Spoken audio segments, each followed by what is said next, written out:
Okay, well, hey, good morning, everybody. Happy Friday. We're going to have an agenda review, two agendas for Wednesday, May the 7th. We have our County Commission agenda, and then we have the governing body of Fire District Number 1. Tom, take it away. Thank you, Chairman. Good morning, Commission. Nicole, give us the good news to start with, and then we'll go through what's a pretty busy agenda. Yes, sir. Good morning, everyone. On Wednesday, we will talk about the launch of the budget simulator that will launch early next week and go through a couple weeks of May. I'll have those specific dates for you. And then also the registers of deeds will be here to talk about the property fraud awareness tool that they have. And that's all I have. Thanks, Nicole. Questions for Nicole? Every April and May, we have a lot of proclamations. This is the time of year. So this particular meeting has 4 proclamations: Provider Appreciation Day, Police Week, Correctional Officers Week, and Mr. Dennis isn't here to talk about this, but Older Americans Month proclamation. I guess it's Meitzner and I now. But those are important, all good proclamations. I think the commission will celebrate them. No, that's all right. This I'll defer to you, Commissioner Meitzner. And then we have a series of appointments and resignations. Item G and H are deal with the Salem Township Treasurer position. There is a resignation and an appointment. Item I and J are Sedgwick County Mental Health Advisory Board appointments, one from Commissioner Blueball, one from Commissioner Wise. Item K is a Citizen Advisory Board appointment to a student position in Commissioner Meitzner's district. Item L is a appointment to the Aging and Physical Disabilities Board by Commissioner Meitzner. And then M, N, O, and P are all appointments by various commissioners to the Intellectual and Developmental Disabilities Advisory Board. So a number of appointments, but I'm sure Justin will combine those as efficiently as we can. The new business items, there will end up being 3 items of new business. One is Brent will present the quarterly financial report. And Joe has bid board, and let me cover bid board real quick. There was 2 items, and I'm going to need help on probably both of them, maybe one from Rusty and one from Lynn. The first bid board item is a Public Works overlays low bid from Pearson Construction, 1.5 million. And then item 2 is something for Shelley that I've read a couple of times. You want to comment on that particular item? Shelley, do you want to comment on this? I see you online. I can comment if Shelley wants to. Yeah, she's there. Hey, Dr. Stebbin. Yes. So a while back, the commission. Hang on just a minute, Shelley. On Shelley, we have a volume problem. Go ahead again. Okay, you can hear me now. Keep going. You're getting better. Okay, let me know when you can hear me. We're good. Okay. Okay. So a while back, the commissioners approved a KDOT grant for a LC-QTOF instrument for the toxicology lab. And so that grant was specifically to cover the purchase of this instrument. And so we put forth an RFP to solicit proposals for various systems from main vendors. And there was a committee of 3 people, plus Britt Rosencutter, who reviewed those and listened to presentations from each of the vendors along with the software demonstrations.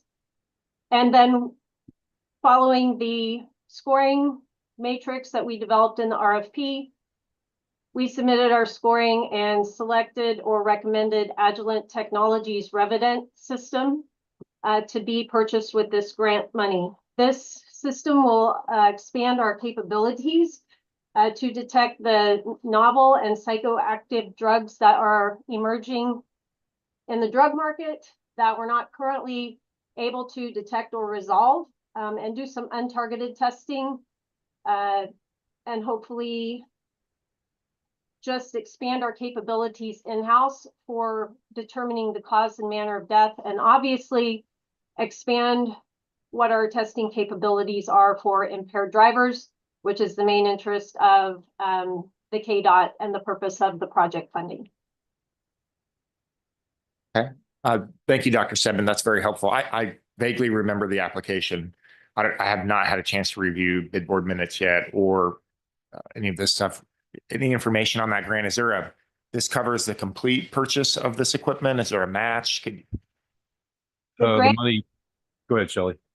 The money is actually state money. It's not federal money, and it covers the complete cost of the grant and includes the maintenance of this system for 3 years.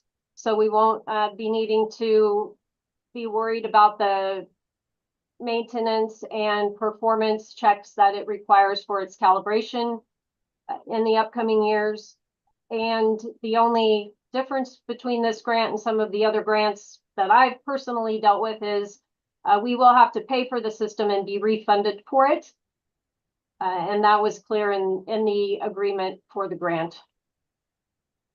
Shelley, it's KDOT money. Let me make a statement, and you correct me if I'm wrong. It's KDOT money, and it allows you to get equipment that will help you in traffic types of fatality and drug and driving under impaired or driving. This is the spirit of that grant, correct? That's correct. Okay, that's helpful. Okay. Any other questions? KDOT provides funding on periodically to the Science Center just for that purpose, for driving related drug testing and alcohol testing. Thank you, Dr. Steadman. Okay, those are the two bid board items. And then we're going to, if we skip on consent down to item T, we've talked with each of you about this, and a couple of commissioners want this on new business for a variety of reasons. So that the MABCD fee waiver for low income housing tax credit will become a new business item. We'll make that, will become the new R, and we'll move it before bid board, but after the quarterly financial report. Okay, then that takes us to consent. Item S is a agreement with the city of Wichita for Meadow Lake Beach second edition. And I might have Lynn explain this too. It's in the Oaklawn Improvement District, could not be annexed by the city unless we need this agreement. Is that accurate? Basically, yes, the subdivision itself is split between unincorporated Sedgwick County and Wichita. And what impeded the annexation is the Oaklawn Improvement District. Not that they had anything negative about it, but they can't unilaterally annex that portion of it. So we are having this agreement in place that's going to allow that work to all occur in the subdivision between our entities, so that it's everything smooth and above board and being done with the developer in kind. So this is on consent. Is this controversial? No, not at all. Is Did you- OYD signed off on this? They're okay with it? I'm sorry. Has Oaklawn Improvement District agreed Yes. to this? They're okay. They would wish to, we hope that we could have done it sooner. Okay, thank you. Do we know the value of the homes that might go in there? Is it affordable housing, or do we have any idea what I- we're looking at? Do not know. I believe they are multi-level. They have a little bit of each.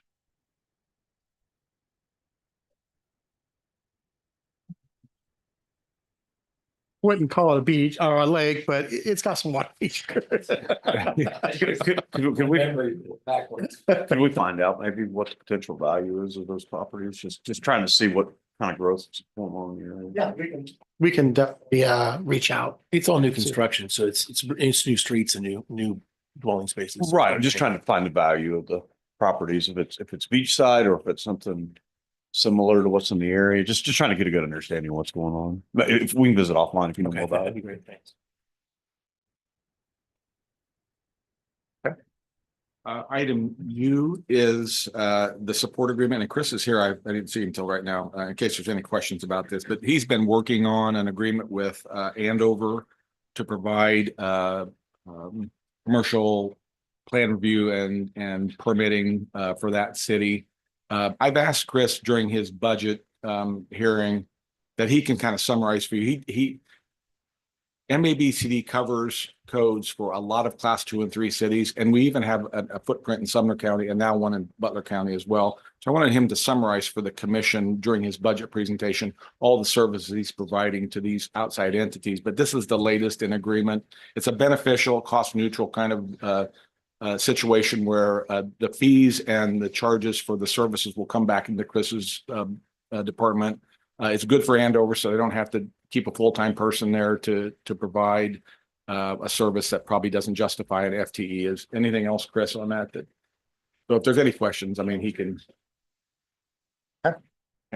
Very good. D and W are transfer of grant matches within the budget. Lindsay's not here, but Brent, I think, is here and can speak to it. One is for the from fire general fund to the miscellaneous grant fund. It's a firefighters assistance to firefighters grant. And W is a local safety and security equipment grant. These are just transfers of dollars inside of the budget. Just question, I mean, this wouldn't be something would be on the fire agenda. This is something in general fund. And I thought the same thing, Chairman, when I read it last night, but I think the reason is it's coming to the general fund grant side. It belongs on general business. So I think because we're transferring it to that, Brett, anything different than that? Okay, that makes sense.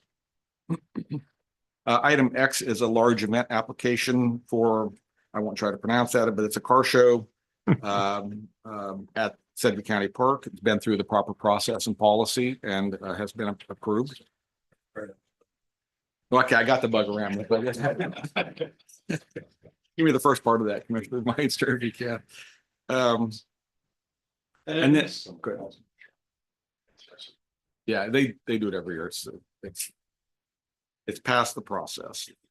Item Y is, I think Sheena has sent you all an email. There's a number of policies and procedures, and I think she's on Zoom if there's any questions. And this will be on not only general agenda, but fire agenda as well, some policy changes, and she had them listed out. So, yeah. And then same with item Z too. So any questions on, those are policy amendments. AA and AB are hires. Item AA is a Concur employment agreement with Dr. Deanne Jenkins in Concur. And the details are in the backup. I don't know if you want, if there's questions, Tim is here and can. Joan's on as well. Yeah. And, or Joe, yeah. Any questions on this? Okay.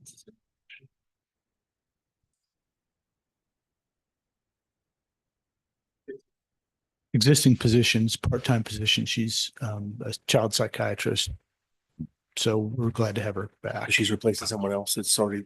It's a vacancy that we've had for a long, long time. So we're finally with the residency program that has helped us start to meet the child psychiatry needs in the community.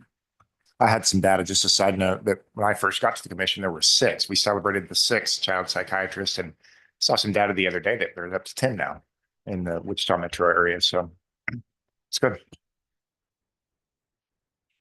And then item AB is the compensation package for who will become our new CIO. He will start on May the 12th. And as he gets on board, we will bring him to commission meeting and formally introduce him. Wonderful. Very good. And the rest is routine business on consent. And then fire agenda is basically the coverage of the policy changes and probably some minutes approval. A few appointments to the steering council. Looks like 3, all recommended by one by City of Hayesville, one by Textron Aviation, and one by Chief Williams himself. And then the policy catch-ups on our item E and F, same policies that we just looked at for general agenda. So, okay. Questions? Any, I don't know if federal grants, the little advisory council, if they met today, I know we have some people that are out. They did. Any changes that we're aware of? There are no new changes identified by any departments, but there is a Department of Transportation letter that has come out that will be discussed on. We talked about it internally, and then we'll talk about it with you on Wednesday as well. Very good. Okay, other questions? We do have executive session. Yep. Okay, I think we're good to go. Everybody have a good weekend.